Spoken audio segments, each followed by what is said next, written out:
Good afternoon mga idol.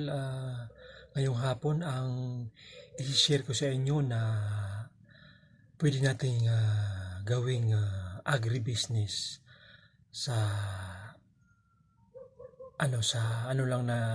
sa likod lang ng ating bahay o sa gilid ng ating bahay na kung may space tayo ay pwede nating gawing babuyan o backyard piggery, yung malapit lang sa bahay natin ay ang pagbababoy. Kaya ngayong hapon po magtatadtad po tayo ng puno ng o yung katawan ng saging, kasi sa hindi pa po pala nakakaalam, ang puno ng saging ay pwede nating ipakain sa baboy. I-slicein lang po natin yun at tatadtadin, tapos ihalo po natin sa lulutuin nating mga arasaw at mga talbos ng kamote, yung gabi. Pwede natin paghalo-haloin at lutuin para ipakain sa baboy. Tara po at magtatadtad po muna tayo ng puno ng saging para ipakain sa baboy. Sige po, magbibihis muna ako. See you. Kumusta na ang iyong pag-ibig, kasakay sa krisis ng panahon? Magtatad na po tayo mga idol. Ganito lang mga idol yung pag slice o pagtatad ng katawan ng saging, itong puno ng saging. Slicein lang natin ng manipis. Maganda po itong papakain ng sa baboy, lalo yung para makatipid po tayo sa feeds, lalo po sa probinsya. Marami pong ganito, maraming saging dito.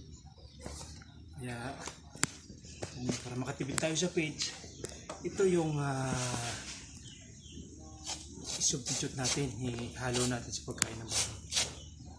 Tapos haluan natin ng talbos ng kamote, tinagtad.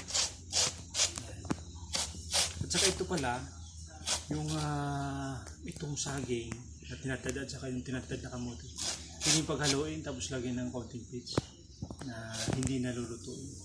Fresh na siyang ibibigay sa baboy. Okay.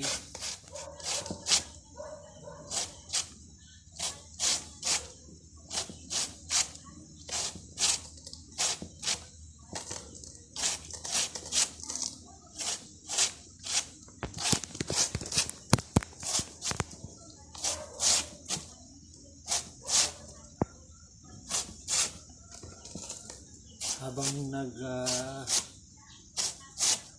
nagtatagtad ay slice nitong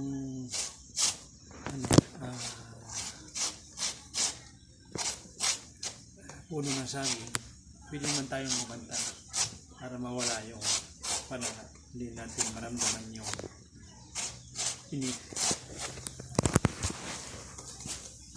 Kagaya ng kumusta na ang iyong pag-ibig. Video.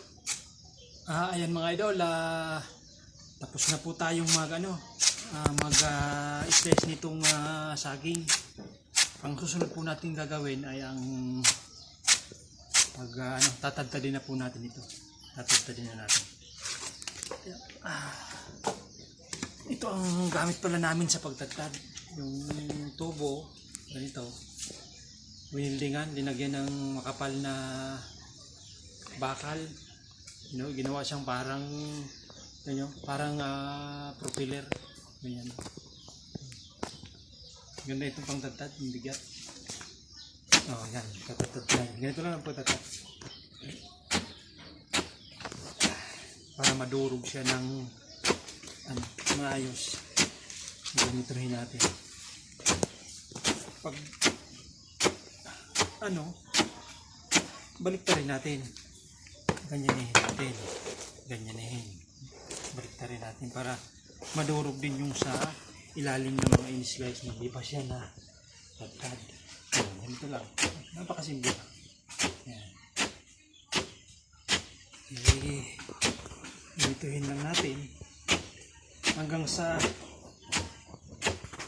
matadtad siya ng pinong-pino ng parang ganito na so maliliit na masyado, parang ganito na matadtad siya ng pinong-pino. Yan, okay na yan pag matadtad natin ng pinong-pino.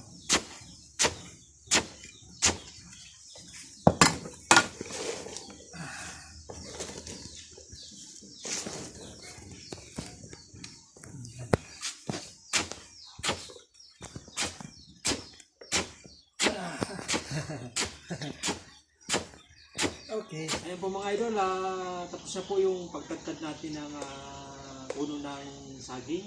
At saka mayroon na rin po tayo na tinagtad na talbos na kamote na panghalo. Gagawin po dyan na ilalagay sa timba at saka haluan ng pumpkin seeds. Okay, yun na lang po. Hanggang sa muli. Ingat po tayo lahat.